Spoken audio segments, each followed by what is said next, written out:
शांताकारं भुजंगशयनं पद्मनाभं सुरेशं विश्वाधारं गगनसदृशं मेघवर्णं शुभांगं लक्ष्मीकान्तं कमलनयनं योगिभिर्ध्यानगम्यं वंदे विष्णु भवभयहरं सर्वलोकैकनाथम्। मंगलम भगवान विष्णु मंगलम गरुड़ध्वज मंगलम पुंडरीकाक्ष मंगलाय तनोहरि। ओम नमो भगवते वासुदेवाय। आज का दिन आप सभी के लिए मंगलमय हो। आज मैं अगन मास कथा का 25वां अध्याय लेकर आया हूं। तो आइए सुनते हैं अगन मास की कथा का 25वां अध्याय।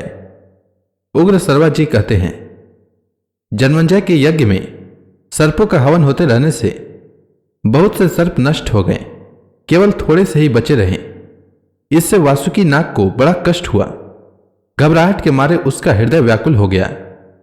उन्होंने अपनी बहन जरत्कारु से कहा, बहन, मेरा अंग अंग जल रहा है, दिशाएं नहीं सूझती, चक्कर आने के कारण बेहोश सा हो रहा हूं, दुनिया घूम रही है, कलेजा फटा जा रहा है। मुझे ऐसा दिख रहा है कि अब मैं भी विवश होकर इस धधकती आग में गिर जाऊंगा। इस यज्ञ का यही उद्देश्य है।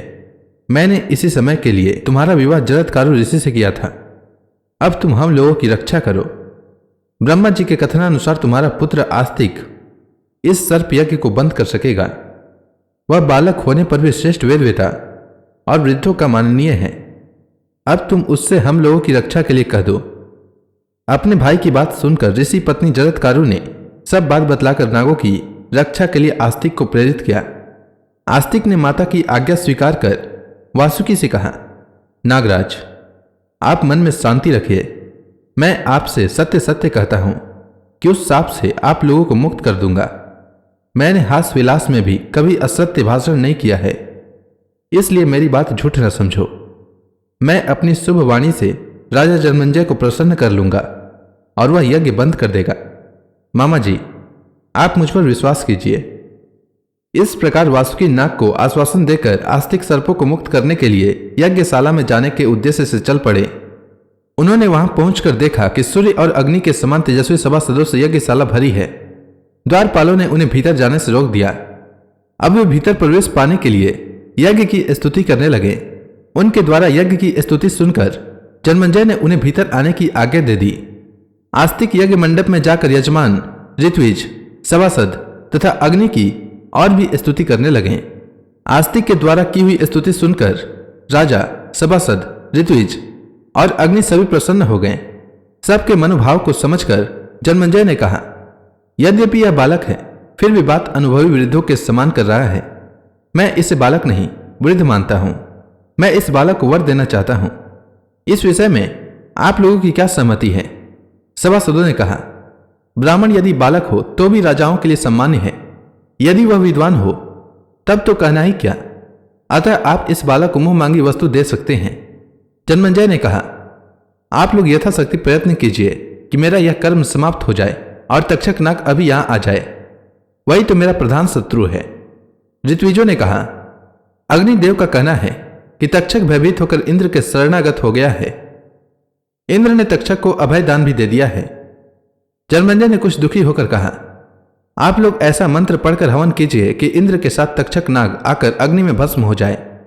जन्मंजय की बात सुनकर आहुति डाली गई। उसी समय आकाश में इंद्र और तक्षक दिखाई पड़े। इंद्र तो उस यज्ञ को देखकर बहुत ही घबरा गए और तक्षक को छोड़कर चलते बने। तक्षक क्षण क्षण अग्नि ज्वाला के समीप आने लगा। तब ब्राह्मणों ने कहा, राजन, अब आपका काम ठीक हो रहा है, इस ब्राह्मण को वर दे दीजिए। जन्मंजय ने कहा, ब्राह्मण कुमार, तुम्हारे जैसे सत्पात्र को मैं उचित वर देना चाहता हूं, अतः तुम्हारी जो इच्छा हो प्रसन्नता से मांग लो। मैं कठिन से कठिन वर भी तुम्हें दूंगा। आस्तिक ने यह देखकर कि अब तक्षक अग्नि कुंड में गिरने ही वाला है, वह अवसर से लाभ उठाया।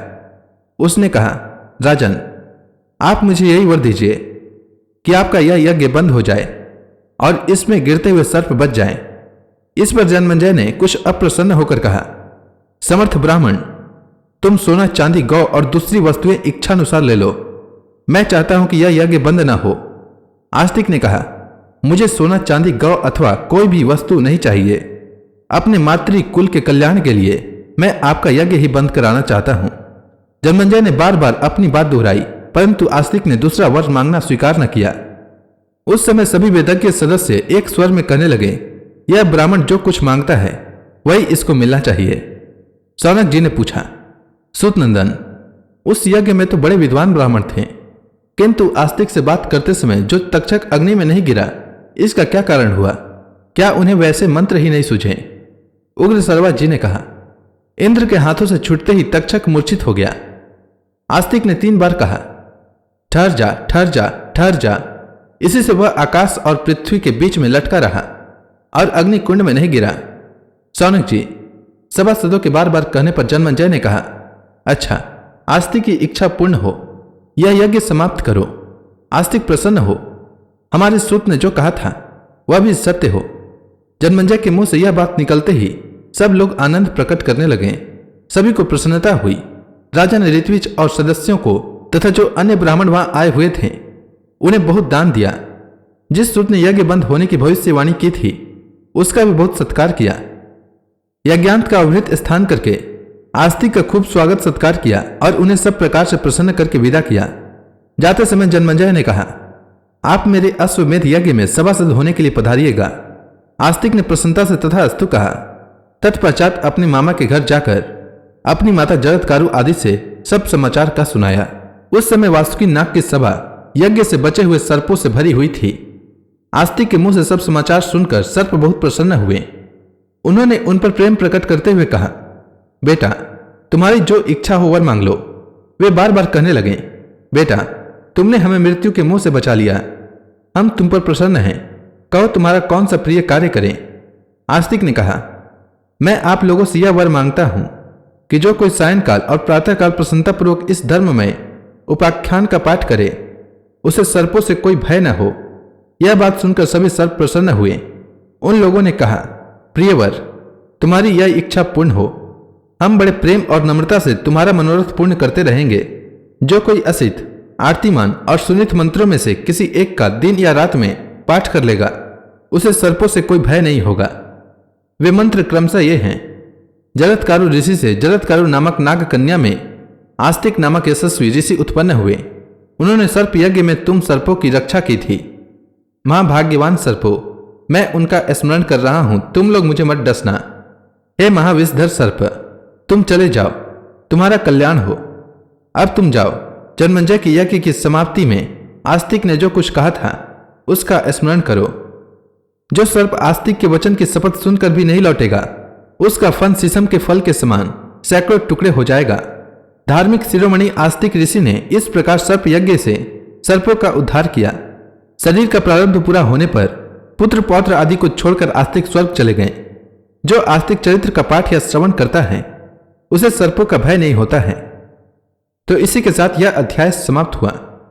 इसके आगे की कथा मैं कल के अध्याय में सुनाऊंगा। तब तक के लिए भगवान हरि का नाम लेते रहें। तो प्रेम से बोलिए विष्णु भगवान की जय, श्री कृष्ण भगवान की जय, लक्ष्मी माता की जय, तुलसी माता की जय, समस्त देवी देवताओं की जय।